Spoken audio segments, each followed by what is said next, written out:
À l'approche de la date limite d'enregistrement, fixée au 29 janvier 2019, le gouvernement du Québec souhaite réitérer que le fichier d'immatriculation des armes à feu est là pour rester.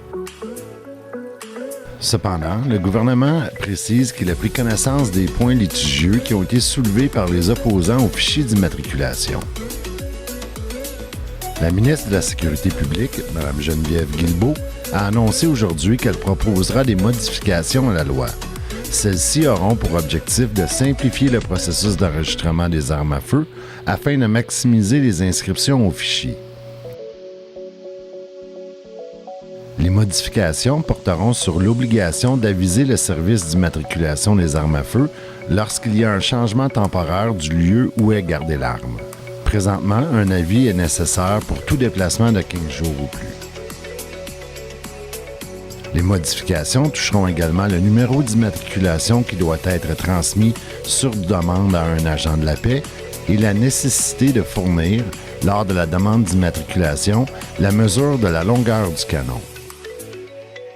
Le gouvernement rappelle toutefois l'importance de l'immatriculation des armes à feu et l'obligation qu'ont les propriétaires concernés de se conformer à cette loi. L'échéance pour demander l'immatriculation des armes à feu, détenue avant l'entrée en vigueur de la loi, est fixée au 29 janvier 2019.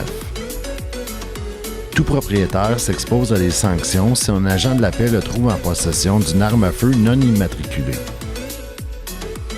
Les demandes d'immatriculation peuvent notamment s'effectuer en ligne sur le site siaf.gouv.qc.ca ou encore par la poste au moyen d'un formulaire papier disponible dans les bureaux de Service Québec ou sur le site Internet.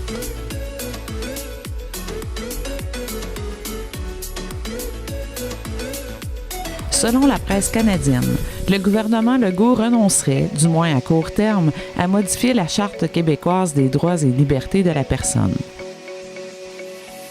François Legault souhaitait modifier la Charte québécoise des droits et libertés de la personne pour empêcher des leaders religieux extrémistes de propager leur idéologie qui sont à l'encontre des valeurs québécoises.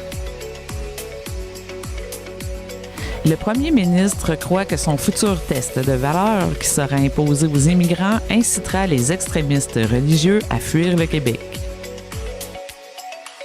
Pour François Legault, une modification législative à la Charte québécoise des droits visant à bâillonner les extrémistes aurait pour effet de limiter le droit fondamental de la liberté d'expression.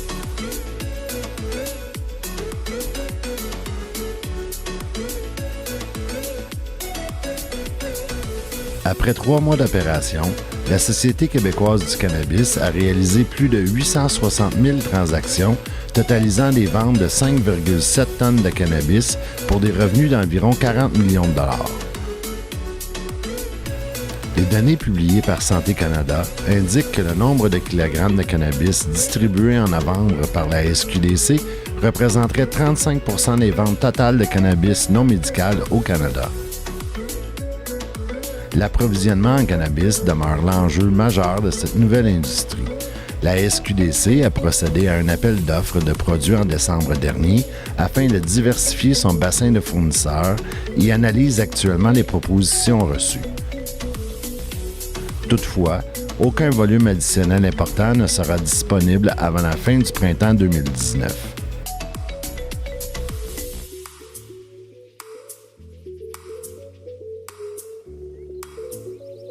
Bibliothèque et Archives Canada a annoncé aujourd'hui avoir fait l'acquisition d'un livre rare datant de 1944 et ayant appartenu à Adolf Hitler. Rédigé en allemand, l'ouvrage est un rapport de 137 pages produit en 1944. Il dresse le portrait démographique de certaines villes et décrit les principales organisations et les principaux médias des communautés juives de l'époque en Amérique du Nord. Sa lecture nous laisse imaginer ce qui aurait pu advenir au Canada si les Alliés avaient perdu la Deuxième Guerre mondiale.